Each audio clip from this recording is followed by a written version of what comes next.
What's up everyone, and welcome to Jayconomics. My name is Jay and it's a pleasure to meet all of you.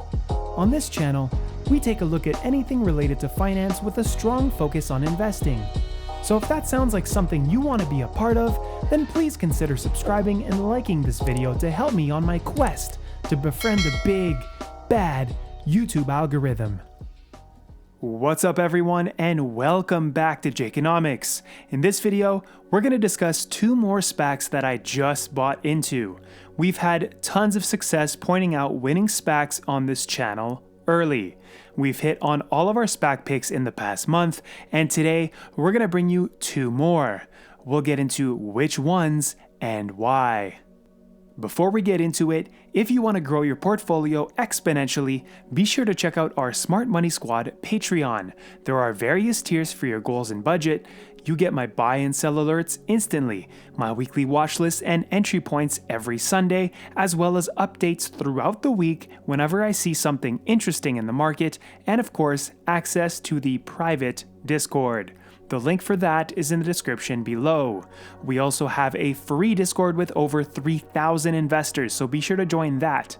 And we are also on Instagram as well, so hit us up at Jayconomics with a follow on IG. Those links are also in the description below. So make that thumbs up turn blue and subscribe if you're new. It really does help the channel grow. And now without further ado, let's get into the video. Now my two SPAC plays today are ones with no current target confirmed as of yet, although there have been some rumors floating around. Now if there's one thing that I've learned in the second half of 2020 playing SPACs, it's that you buy the rumor. What I've noticed, and what others are noticing too, is that once that rumor is out, the stock will likely pop 5 to 10%, but this still means that this stock is in the buy zone. Considering the $10 NAV price for SPACs, the risk/reward is too great to pass up if the rumor ends up being true. Now my full strategy with SPACs has been going like this as of late. Buy the rumors and letter of intent if it's an exciting company in a hot sector. Then you sell or hold between the letter of intent and definitive agreement, depending on how much you actually like the play. If you chose to sell, you can then buy again before the definitive agreement after the share price has dropped and consolidated. Then you buy immediately after the releasing of the vote date and before the actual vote. Now, if you don't like the company long term, you can sell your entire position before the merger, and if you do like the company long term, perhaps liquidate 50% or more of your position before the merger. Personally, I've been selling about 80% of my long-term positions before the merge. This is what I did with Opendoor and with Lordstown Motors, and it worked like a charm, while keeping 20% of my position for the long term. Of course, you also have to understand the risks you take by holding through the merger. And the most important thing to remember here, and something that I learned the hard way holding highly on post-merger, well, it's that you have to go find the next one. There will always be a next play. Do not fall in love with a SPAC. So the first SPAC on my radar today is Fusion Acquisition Corp, ticker symbol FUSE. Now, Fuse is a large SPAC eyeing a fintech or asset management play somewhere in the $750 million to $3 billion range. Management includes Executive Chairman Jim Ross, whose resume includes being the chairman of SPDR and the founder of the SPY and GLD funds. Now, here's a few things that I really like about this one. First, the high number of institutional investors gives me a lot of confidence, about 55%. Next, Jim Ross is running the ship. This guy knows what he's doing. Next, this SPAC isn't new. It's about 6 months old now, and so I'd expect the share price to rise in anticipation leading up to an eventual announcement. Speaking of an eventual announcement, right now the rumor floating around is that crypto play BlockFi may be a target. If you know me or have been in my Discord, you know very well how bullish I've been and continue to be on the crypto space for 2021 and beyond. Now, BlockFi would be an extremely intriguing play in a hot sector. Fusestock closed at $11.33 and the warrants closed at $2.51. Now, I bought in right before the market closed and alerted the Patreon group as soon as I did.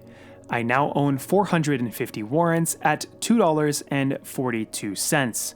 After hours, the warrants went up 21% and hit $3.04, and the stock went up 6% and hit the $12 mark. Now, even at these current levels after this pop, I strongly believe that this is still a buy and definitely great for a swing trade, and due to the management and sector, could very well be a longer term play with profit taking along the way, of course. Now, I would be buying the warrants under $3 and in the low threes, and the stock below the $12.50 range. It's become quite clear that cashless transactions, online banking, and crypto are the future, near term and far. Of course, this has been accelerated by the illness, but we as investors need to be recognizing these types of trends and taking advantage, and that's why Fuse is attractive right now to me. And also why the second SPAC on the list today is also one that is quite exciting to me, though it also has no target as of yet. Now, that second one is Artius Acquisition Corp, ticker AACQ. Now, this one went public in July 2020, raising $630 million in its IPO. So it's been around for about the same amount of time as FUSE, but it seems to be picking up steam and it's been picking up lots of volume as of late, meaning it's catching attention now. Charles Drucker is the big name behind this SPAC, who is arguably one of the greatest fintech CEOs of all time, and who was the CEO of WorldPay, an S&P 500 company that he grew at a very rapid rate before selling it in 2019 for $43.5 billion. Now, Drucker's track record makes me comfortable putting my money here in this SPAC.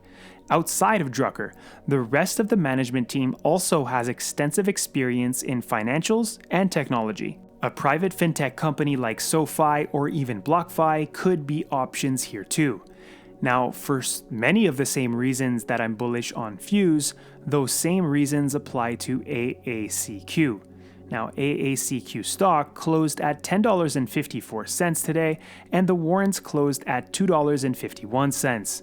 Now, at these current levels, I think this one is also a strong buy and primed for a swing trade, and due to the management and sector, could also turn into a longer term play as well, with profit taking along the way. I also bought into this one right before market close, and I currently own 380 of these warrants at $2.35.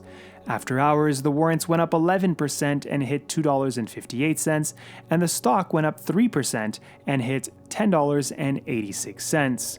I would be buying the warrants under $3, that's my rule, and in the low threes as well, and the stock below the $11.50 to $11.75 range.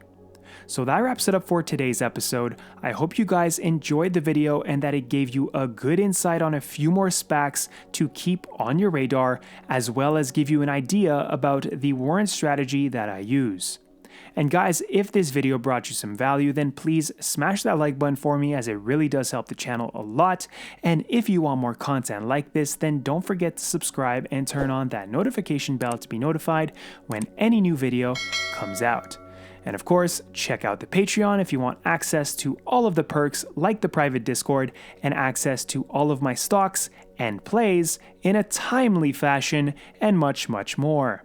And please feel free to join the free Smart Money Squad Discord server. And until next time, take care and invest smart.